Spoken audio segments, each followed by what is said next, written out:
stand for our opening hymn, Sweet Hour of Prayer. Here we go.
An old-fashioned unity prayer service that's facilitated by Reverend Denise in the Temple Library.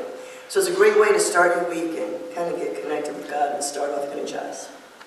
So today we have with us Karen Diane's gong service from 1 to 2 p.m. So if you haven't had a chance to experience that, it's really worth your time. So Reverend Denise is also doing a new class called The Mysteries of John Part 1 on Thursdays from 1:30 to 3 p.m. from September 15th to October the 6th. And you can get the book on Amazon. We can't. It's okay, just bring the Bible, that'll be fine. It's not available. It should be available on Amazon, I'm sure. They've had problems. Oh, okay, she said bring the Bible if you can't get the book, so that'll be fine. You got the Bible person here, so bring the Bible, you're in good hands. Okay, our prayer chaplain today is Jan Carnes. She'll be happy to pray with you in this far corner. And our board member is Reverend Carol Ricketts. So any questions about the church or the board, please feel free to talk to her about that. And please join me in saying our mission statement together. It should be in your bulletin. All right, together. Our mission is to provide a prosperous and loving community by connecting to God through prayer and following the teachings of Christ.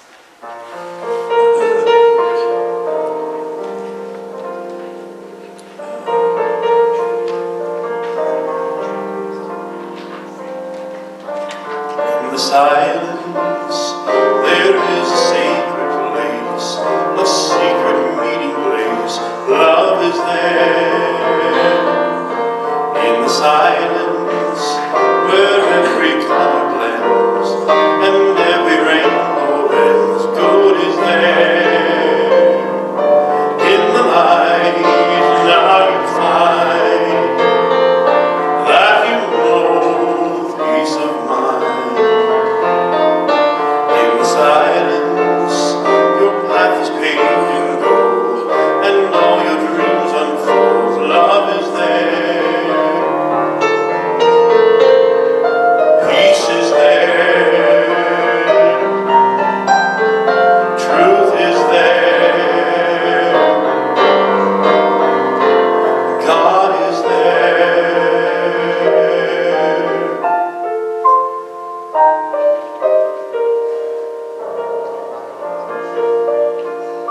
please join me in saying our opening statement? Should be in your bulletin. Together. Is everybody ready? I'm ready. Okay. Bring it on. God guides me always with grace and ease. So I want to share a prayer with you. Loving Spirit, I open my heart and my mind for your inspiration. In this sacred moment, I surrender all flow through me now. I affirm that I am divinely guided by my inner Christ light. Any seeming confusion is cleared from my heart and my mind. All error thoughts and feelings abandon their pulse and flee back to the nothingness from whence they came. God's perfect light and love now find expression through me. My consciousness is now attuned to the power and the one presence that indwells in me. A sense of peace comes over me. I am at home in my world. I rest assured that the word of my mouth and the meditations of my heart are acceptable in the sight of God. I move now with an unthinkable, unspiritual confidence. I am a channel for Spirit's loving kindness, moving through me and moving as me now. I am renewed, and so it is. Amen.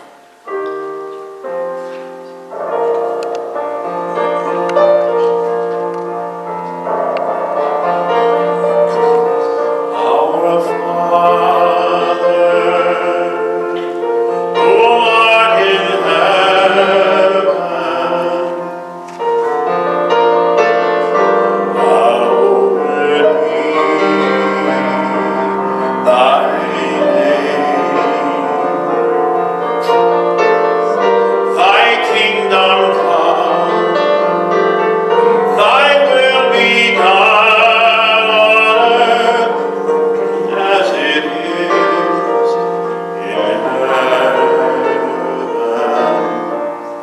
Give us this day our daily bread, and forgive us our debts as we forgive our debtors. And lead us not into temptation, but deliver us from evil. For thine is the kingdom, and the power, and the glory forever.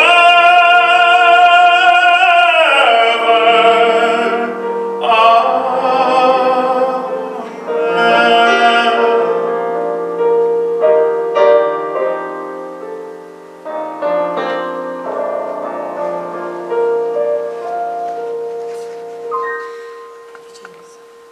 I'm going to go back. I forgot one announcement.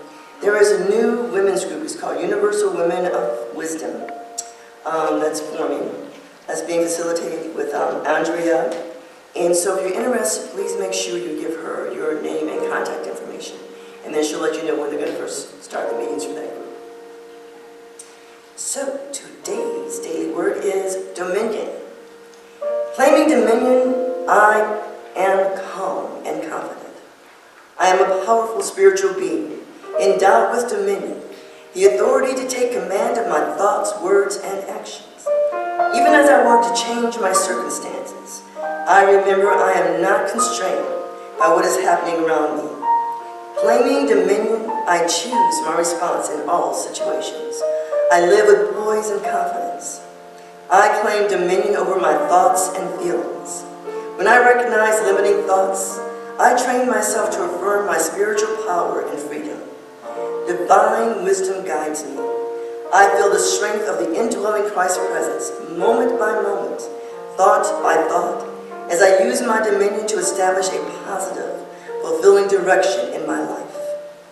Then God said, "Let us make humankind in our image, according to our likeness, and let them have dominion." Genesis 1:26.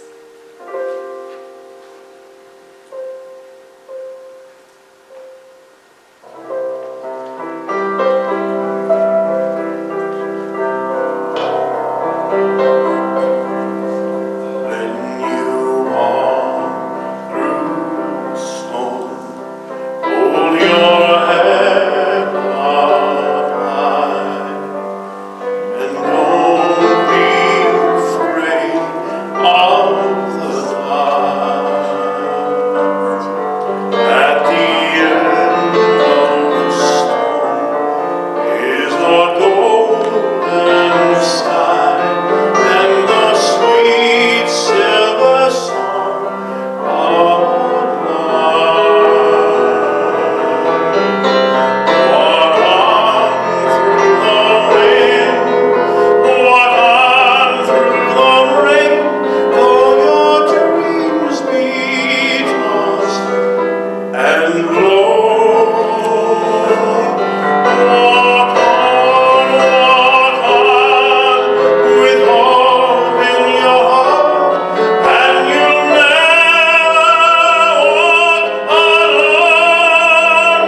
and blow.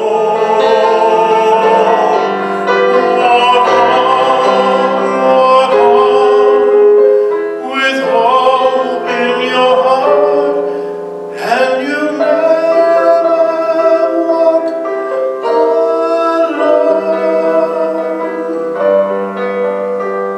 You'll never walk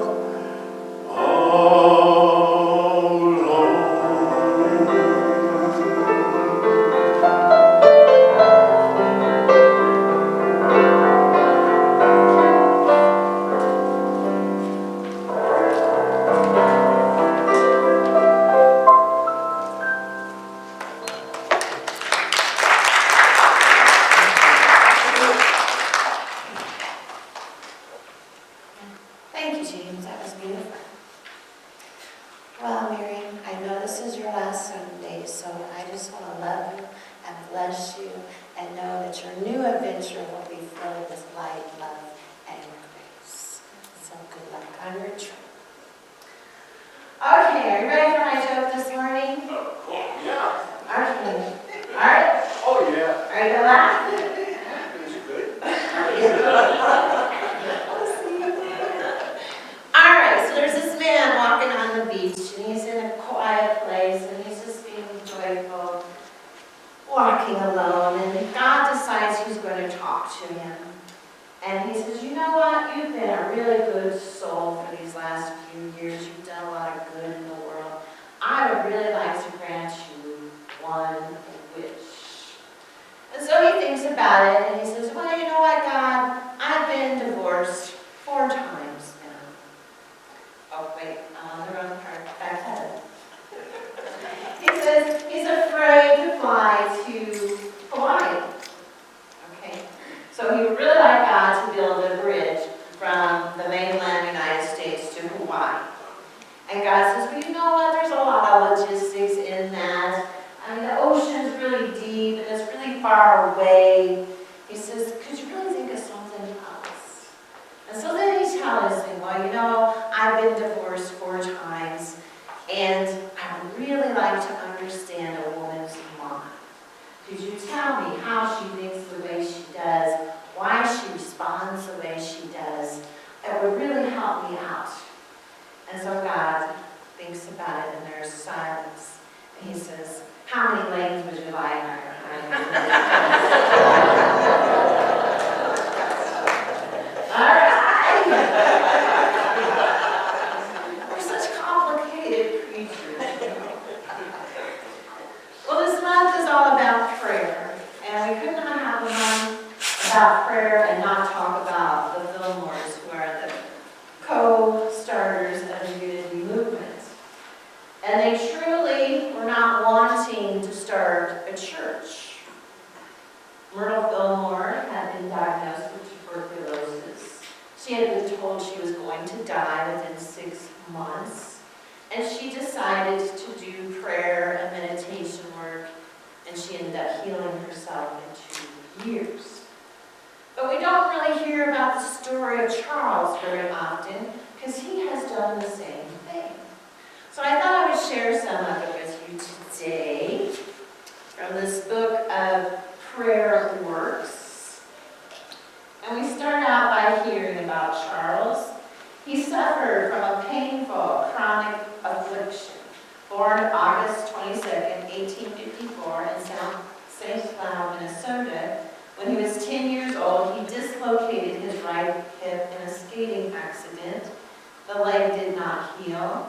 Infection and complications set in. The family summoned doctor after doctor in their efforts to help Charles. Some of the doctors performed experimental treatments that may have actually worsened his condition. Charles was subjected to crude experiments. In one, 6 running sores were created on his leg. Leeches were placed on them to pull out poisons.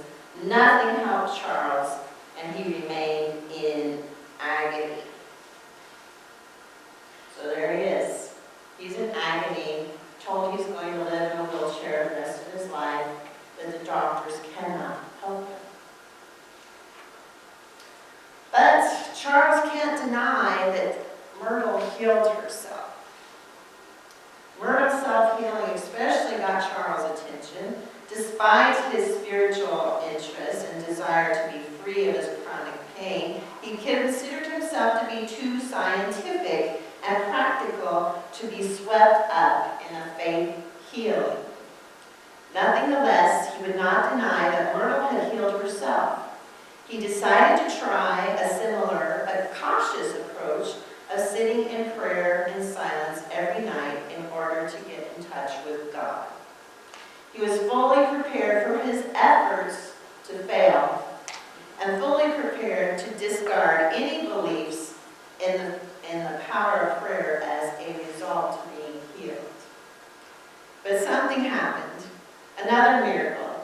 At first, Charles had no changes, but he persevered somewhat grimly, and he began enjoying his times in prayer. After some months had passed, Charles realized that his dreams had changed. He described them as being exceedingly realistic. Furthermore, it suddenly dawned on him that God was using his dreams as a means of communication. The formation Charles received in his dreams were visionary and prophetic. These mystical dreams continued for the rest of his life, providing the inspiration for much of the visionary work he did in unity. Charles also wrote that when I began to use prayer and meditation, there was a long time that my leg, there was just a slight response. But I felt better, and I found that I began to hear again with my right ear. Then, eventually, I noticed that I had more feeling in my leg. Then, as years went by, the ossified joint began to get limber, and the shrunken flesh filled out until my right leg was almost equal to the other. Then I discarded the cork steel extension and wore an ordinary shoe with just a double heel. Now the leg is almost as large as the other, the muscles are restored, and although the hip bone was not yet in the socket, I am certain that it soon will be, and that I will be made perfectly whole.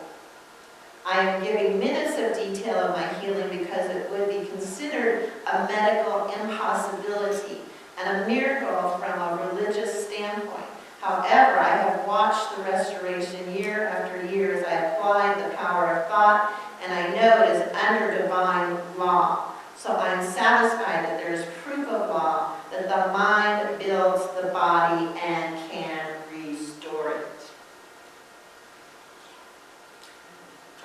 Amen back there, right? The power of prayer.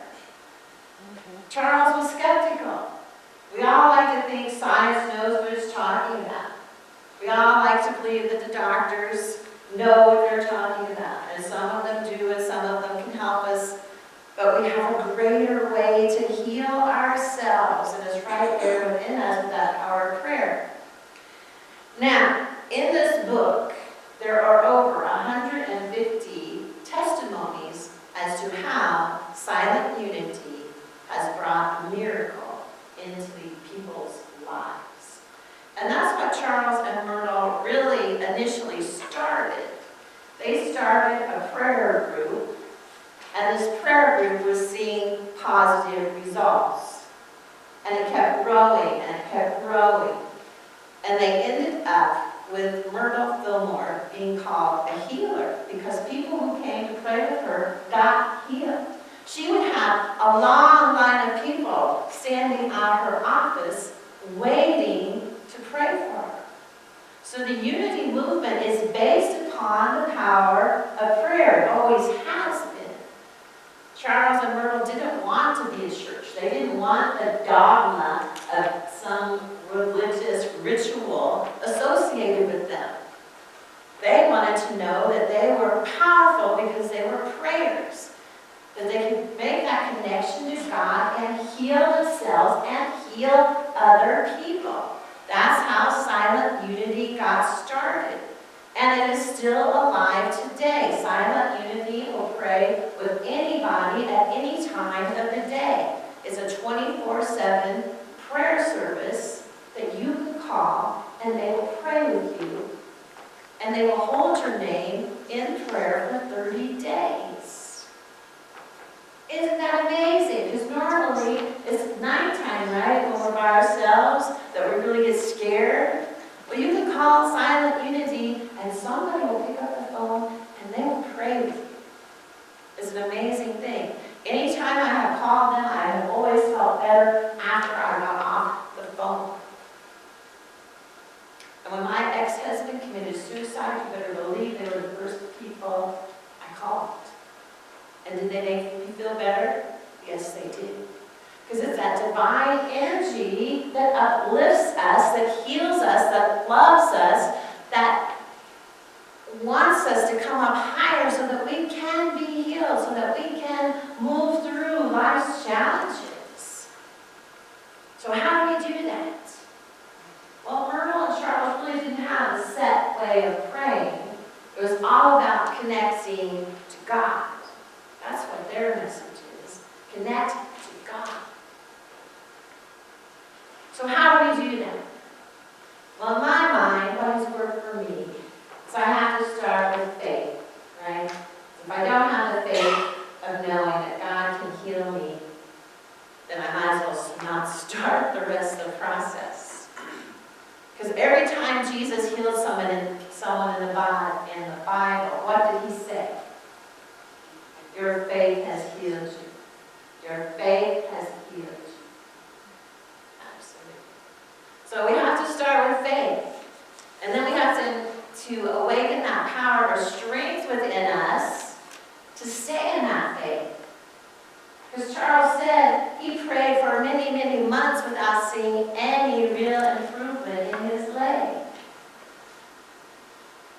Do you have that strength to stay in that place of power even when you don't see anything happening? Myrtle took 2 years for her to heal herself. Charles took years. But how easily do we give up? Oh, I don't see my leg feeling any better. It's not working, right? Well, guess what? That's when you call Silent Unity. That's when you call me. That's when you go back in the corner and you have a prayer chaplain pray with you. You get somebody who can hold you in that space when you can't do it yourself. Well, because it's easier for me to believe that you are going to be healed because I'm not the one in pain. I can sit there and hold that space for you. Not so easy when you're in pain yourself. So we have Silent Unity that we can use as a tool. You have prayer chaplains here at our church. You have me. You have anybody in this room who would probably sit down and pray with you and hold that space for you to be healed. Hold that space for you to overcome whatever challenge it is. Because faith and the strength to stay in that faith are the key. They are two of the keys. And the third thing I'd like to add to that is to always acknowledge that God is in the midst of whatever you're facing. That you have angels, whatever you want to call them, spirit guides, God, all around you. And they're there. You just have to acknowledge that they're there. But how many times do we go into fear? We go into fear, we go into doubts, and we lose that connection. We lose that acknowledgement that God is here. Because if you knew God was here with you every moment of the day, would you ever go to that place of fear? Love and fear cannot hold the same place. You're either in one or you're in the other. And when we're in love is when God's healing can take place. Myrtle Fillmore went through her entire body and loved every organ in her body. She asked for forgiveness for talking bad about them, for being afraid that they weren't working properly.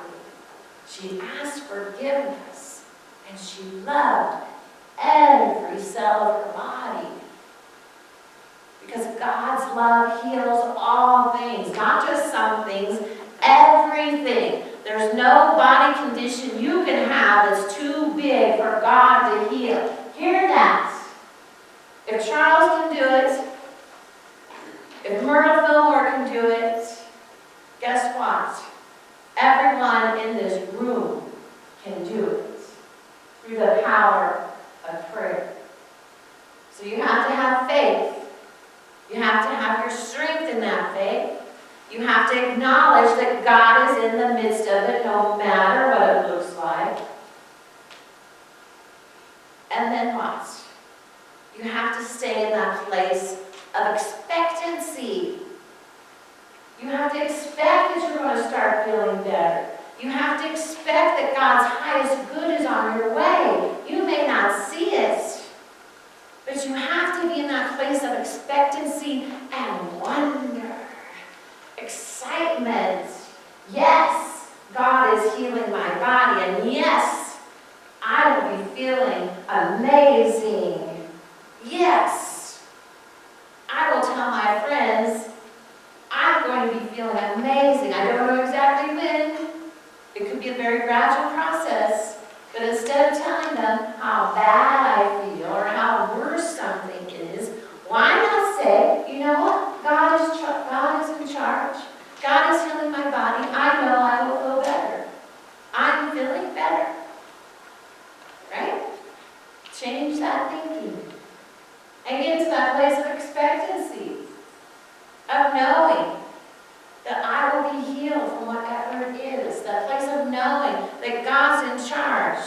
That place of knowing no matter what the challenge, God is with me. Just as Jane sang earlier, I never walk alone. You never walk alone. You have God with you 24/7.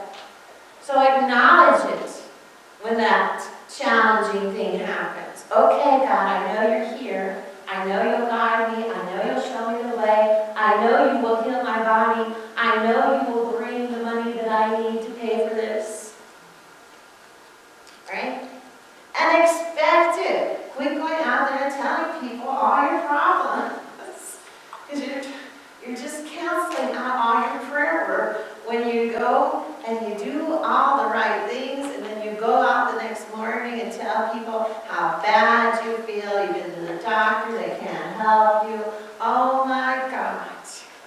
I don't have enough money to do this. I don't have enough money to do that. Do you hear that you're repeating the old story over and over and over, and you don't give God a chance? You don't give God a chance.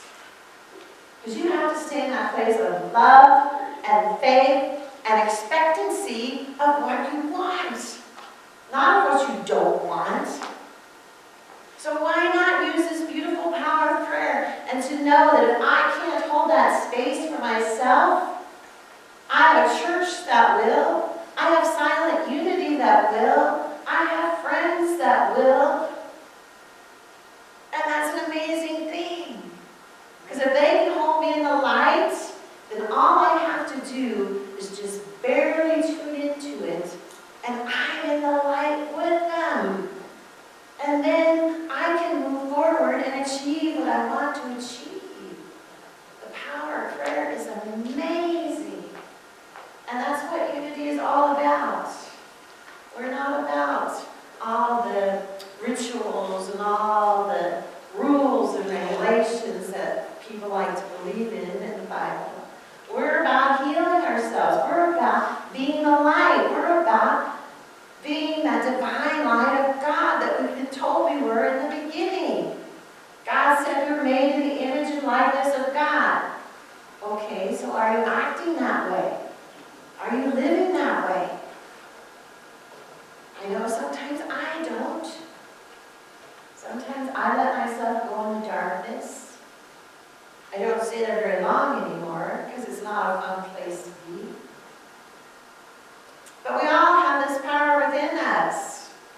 And there's a story in the Bible about Jesus who heals this man.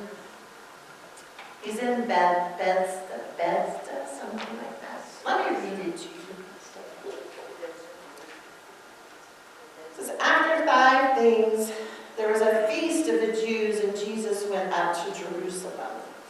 So if you're having a feast of the Jews, you're having a party with your higher thoughts. You've heard truth, you liked it, and you're just spreading that good news in your consciousness, and you're having a feast, eating up all that good truth that you're a divine child of God. And Jesus went to Jerusalem, which is a place of peace. Now, there was at Jerusalem a baptismal pool, which is called in Hebrew Bethesda, having 5 entrances. And the 5 entrances represent the 5 senses. So we can get there through any one of those senses. And at these entrances was a great many sick people were lying, blind and lame and crippled, and they were waiting for the water to be stirred up. For an angel of God went down at a certain time to the baptismal pool and stirred up the water, and whoever went in first after the stirring of the water was healed of whatever disease they had. All right, so we've got a consciousness that knows it can be healed, but it's believing it can be healed with something outside ourselves. This pool of water is outside of ourselves. And so that's where this man is. This man who has been sick for 38 years cannot walk. And Jesus saw this man lying down, and he knew that he had been waiting for a long time. So he said to him, "Do you wish to be healed?" Jesus saw this man, and the man said, "Yes, my Lord, but I have no man when the water is stirred up to put me into the pool, and that is why I am coming. Another one goes in before me," and he gets healed. So we have these excuses, right? Oh, I can't get in the pool. I can't find a doctor who can help me. I can't find a medicine that's curing me. I'm looking for things outside of me to heal me, just like this man who can't walk for 38 years. Although he can get to the pool, but he can't seem to get himself in the pool. And what does Jesus say to him? "Rise, take up thy bed, and walk." That's that Christ divinity within you speaking the truth.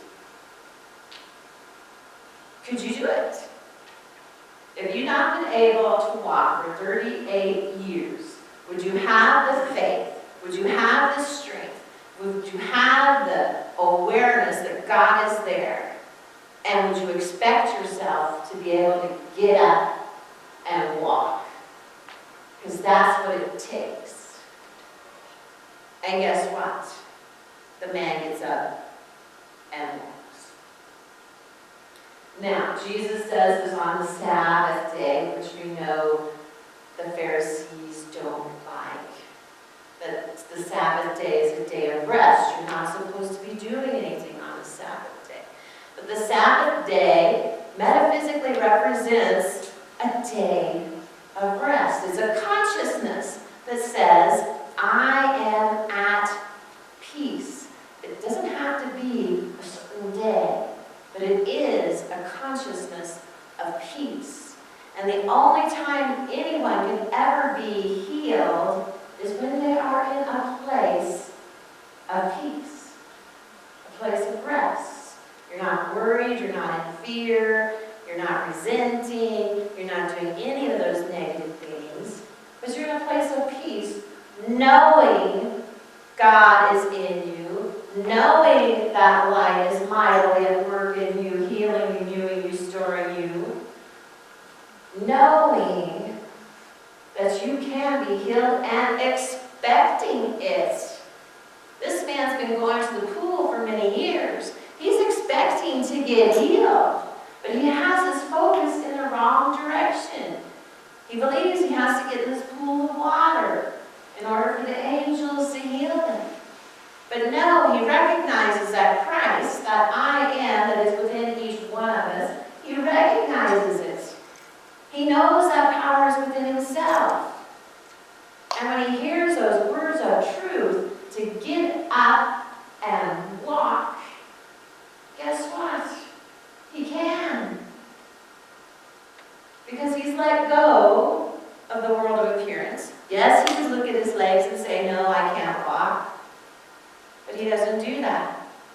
He does give an excuse that, I can't get in the pool, so I can't be healed.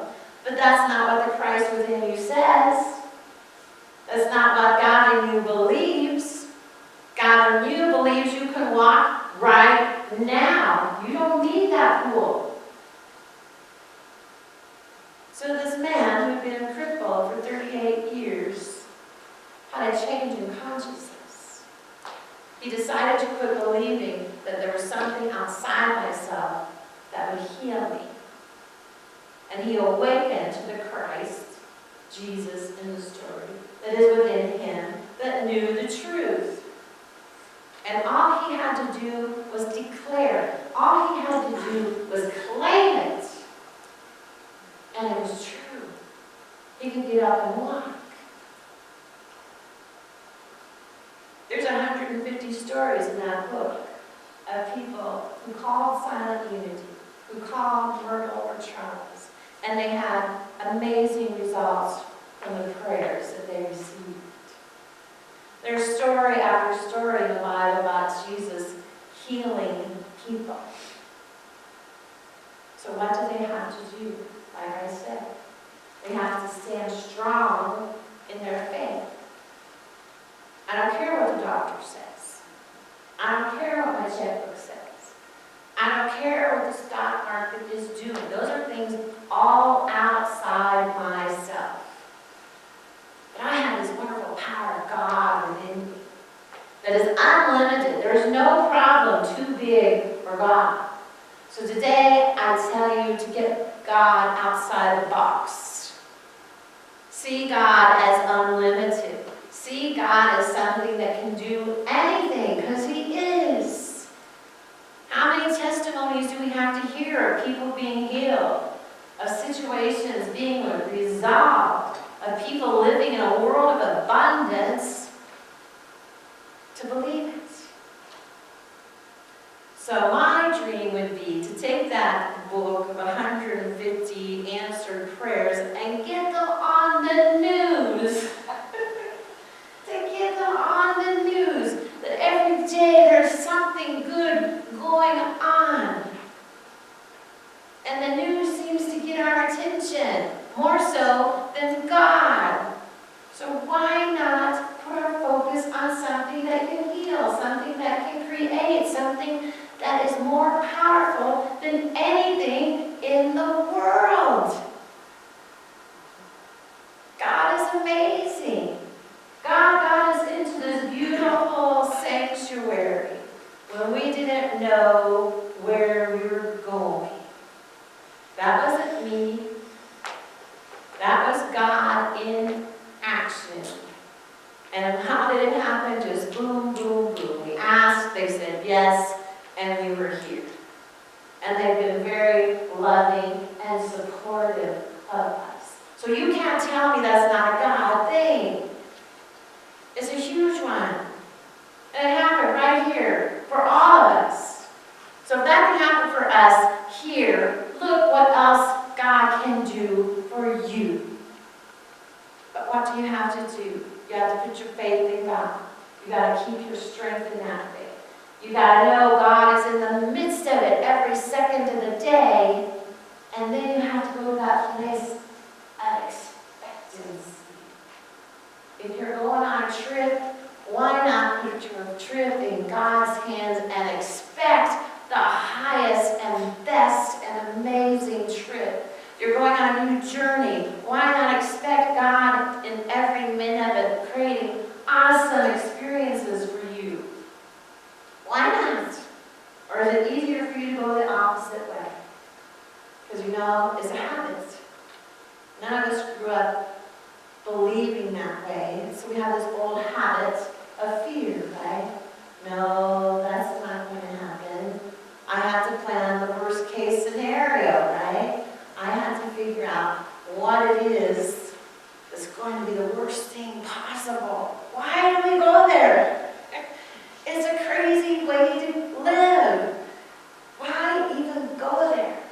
When you know God is with you, you never walk alone. God is with you every second of the day. His love is right there. So why stay in the fear when God's love is right here? Why stay in the doubt and the frustration and the worry when God is right there inside of you just waiting for you to say, yes, God, heal me. Yes, God, bring prosperity. Yes, God, heal this situation for me. Work in and through me to create miracles. And each and every person in this room can do that. Are you up for it? Yes. Yes. It takes a lot of practice. Because the world of appearance is out there telling you that's not the truth. The news is out there telling you how awful things are. The doctor may be telling you how awful things are. Your financial advisor might be telling you you don't have enough. What are you going to do? Are you going to choose to listen to them? To believe them? When you have God right there inside of you, just waiting to claim the truth of who you are, that you are an opulent child of God, that you are perfect, whole, and free, that there is no challenge that you can't overcome. Yet we choose a lot of times to not believe that way. And I'm guilty. It takes practice. It takes strength to say, no, that is not the truth of who I am. It takes strength to not listen to your neighbors or your friends that want to say the world is falling apart. It takes strength to say, no, God is in charge. I know the truth. We are creating something amazing. But you have to expect that, right? You have to expect the good to show up. You have to expect in miracles. You have to expect for the highest to be created. But it's never going to happen if we keep choosing to believe it's not. That somehow politicians have power over us. That somehow the government has power over us. Well, that simply is not the truth. No one has any power over anyone in this room. God the good is the one and only power. And God is in you. And you choose what you're going to create. You choose what kind of life you're going to live. You choose what kind of health you're going to have. Myrtle healed herself. Charles did. Jesus healed people in the Bible.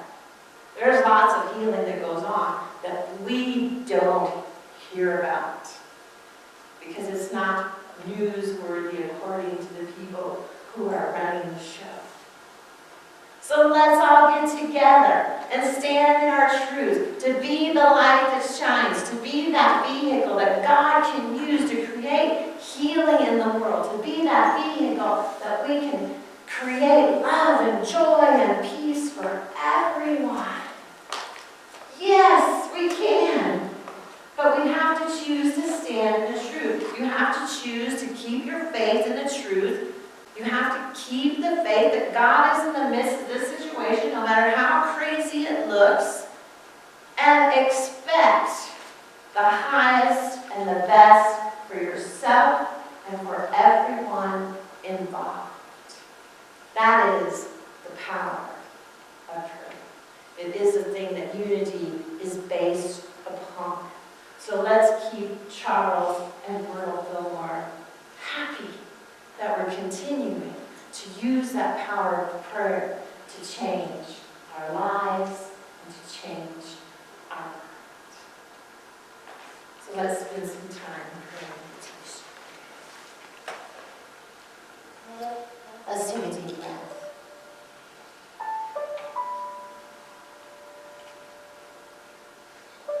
Close your eyes. And just allow yourself to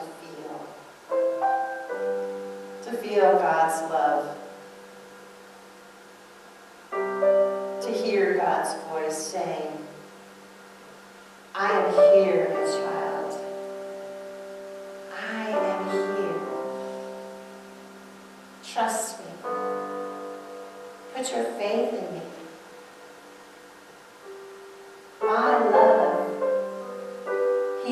all things. My resources are unlimited. So hand over your fears, hand over your worries, and say yes. Say yes to this beautiful, amazing power within that is just waiting for us to tap into, to believe in, to have that expectancy that yes, I can be healed, that yes, I can create a world of peace, that yes, I am abundantly blessed, no matter what the outer world is saying. I stand in my truth. So today I choose to be the light. Today I choose to let that light shine to the glory of God. And today I know that I am healed, that I am blessed, that I am prosperous, that there is no challenge that I can't overcome, because I never walk alone. God's love, God's wisdom is with me all the time. So today I choose God. Today I choose to live in a consciousness that knows God is in charge. I choose the light. And in that light, all things are possible. So we just let our hearts be filled with joy and gratitude for knowing how much God truly loves us, for knowing that we are always taken care of in God's love, to see ourselves as God sees us, as divine beings with the power to create peace, love, and joy. So we take this new awareness into the silence.